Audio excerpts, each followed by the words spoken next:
What's up, y'all? It's your girl saying welcome back. It's 3 p.m. so you know we got another Christian video for today. This one is from CBN News and it is titled Influencer Ali London Detransitions After Finding Faith, Pushes Back Against Trans Ideology. Now, I heard of Ali London maybe like a year or two ago. What I know him from, he's a white British man that was identifying as a South Korean. Like, he was trying to look like a K-pop star. I don't know which one, because I don't really remember. That's like a very old news article. But apparently he's detransitioning.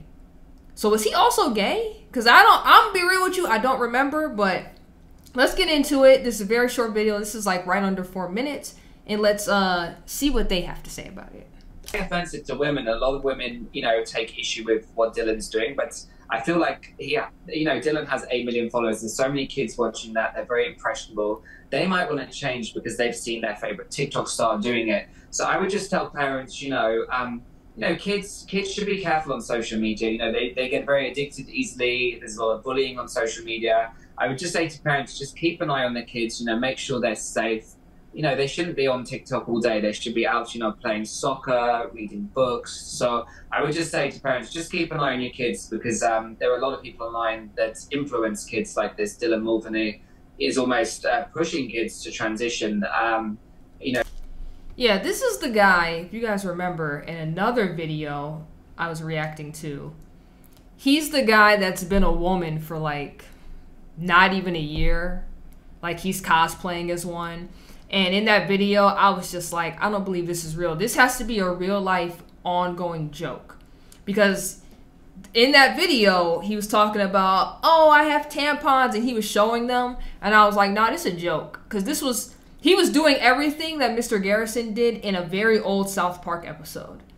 And funnily enough, before he decided to transition and stuff during the pandemic, he was starring in the Book of Mormon, which is a Broadway play, created by the creators of South Park. So I don't know if this is like an ongoing social experiment where they're just playing a huge joke on all of us to see how we all react to this, because I still think this is a joke. And then he also calls himself a comedian. So I don't know if he just pieced this together and was like, this is how I'm gonna get noticed, because as soon as he turned into all of this, right, they pushed him heavily out onto everything. To the point, he even went to the White House recently to talk about being a woman and being trans and stuff. And I just did not understand it at all. Like, I don't know why he's getting so much popularity and push for being a woman when he's clearly a man. But whatever, we'll get back into it. Telling them to, Dylan keeps saying that they're a girl, not a woman. They want to be a girl, they want to go through puberty, and they're 25 years old. So, I think that manipulates children's minds, and they also want to be like these influencers. What would you say to a child if you had a one-on-one with a child who was struggling with gender dysphoria? What would you say to them? Yeah, I would just say, just remain strong, find love within your heart. Also going to church is very helpful when you hear the teachings of Jesus from the Bible. It's just very positive, and Yes, some kids, they feel lost, they feel confused. So I would just say to the kids, you will get through this. Stay strong. This is just a phase. You one day are going to be a great, successful person. You're going to have a great career. You're going to have a great education. So just please hang in there, be strong, and just know that there's people out there that will support you. Family, friends. There are psychiatrists, there are people out there to help. So, if any kid is watching this and feeling confused or lost, just know that there's people out there that can help. Yeah, like most kids, they're just doing whatever they see everybody else doing, or they're rebelling against their parents. That's all it really is. I just saw a study earlier today that said, I forgot the percentage of it, but it was like 60 to 80 something percent of children that transition regret it and want to go back, right? Mind you, we're still in the early phases of this, so there's still no super long-term studies of all of this, of what's happening to kids. But in the reality is, most kids are just rebelling or doing what they think is like the in thing, right? Like he was talking about with Dylan Mulvaney. He's like, a lot of kids are watching that. They're like, oh, that seems cool. I want to do that. But then as you grow, you just kind of like, wow, what did I do?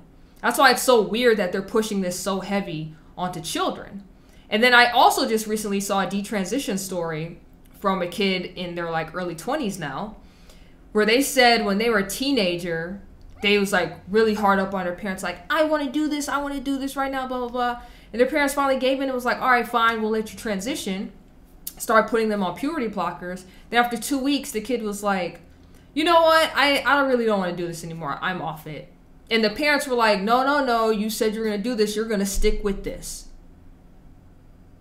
Do you know how crazy that is? Like your kid's telling you, my bad, I didn't really want to do this. And just because I get you probably pumped a lot of money into it in a short amount of time. But to sit there and be like, oh no, you're sticking with this. You want it to be whatever. You're transitioning now.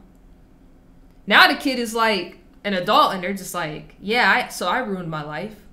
Because the next couple years I had to stay on it till I was an adult and I could just go off on my own at 18. They destroyed themselves. And for what? For what? It doesn't make any sense. Great. And are there members of the trans community that have reached out to you since you made the decision to detransition? Yes. Oh, I already know this is about to be negative. They hate when you detransition and tell your story. This is the part of the trans community they don't like to talk about. They want to make it seem like they're super inclusive and loving and everybody else are the ones that's transphobic and haters, right? But the minute somebody in their community is like, you know what, guys, this isn't for me. I'm going to go back to what I did. Oh, they just get nothing but negativity and hate and stuff. We'll see how his went, but that's usually the story. So on one side, I've had a lot of people that have detransitioned that have actually messaged me and showed their support, you know, thank me for speaking out. I've had so many parents across America, you know, saying thank you.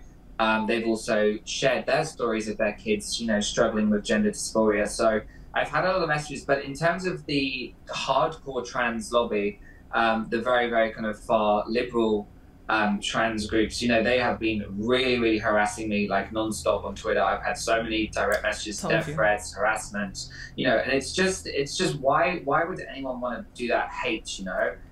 You know, God and Jesus are all about love, spreading positivity, helping one another, kindness. So I feel like these people, you know, they're not happy with themselves, so they're trying to project their hate on someone else. But yeah, they've sent me so much hate, and you know, I almost feel like the trans lobby has almost become like a cult. So they are pushing these ideas on children.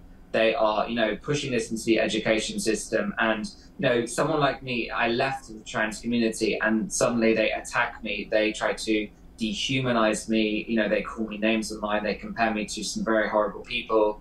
You know, I saw one tweet was comparing me to Hitler, like really, really horrible things. But, you know, I just ignore that. You know, I don't pay attention to the hate. I'm all about love. I'm all about positivity, finding God and finding happiness with him. Good for you, bro. Good for you. But that's crazy. They compared him to Hitler. Hitler literally killed a crazy amount of Jews. All this guy did was detransition back into a man. Definitely nowhere near comparable. What a crazy thing to toss out at somebody. That's awesome. Ali, I just want to thank you for joining me today, and thank you for sharing. Yeah, I told you that community, they want to fake it in front of everybody and be like, we're so loving and inclusive, everybody should be this, and everybody just hates us for no reason, blah, blah, blah. But in reality, they're evil. And if you push back hard enough, if you be like, no, I don't want to do that, or I want to leave or whatever, they will show their true colors every single time. But props to Ali, man, for finding church, for finding God, for finding Jesus, realizing the truth. He's a whole different person. That last interview I saw, which was probably the only interview I ever saw of him from years ago, his face and everything was destroyed. So seeing him like this, it's refreshing, I'll tell you that much. It is refreshing. Because he looked like a fake wax silicone doll. If I could find an old picture of him, I'll put it up. But yeah, he looked crazy before, so props to him, man, for finding the church, Lord, God, all of that. But until next time, I'm going to see y'all for the final video at 7, so don't go nowhere. Unless you're going to church, and then I'll see you whenever you're done. But I'll see y'all in a little bit, alright? Because you already know who it is. It's Sang.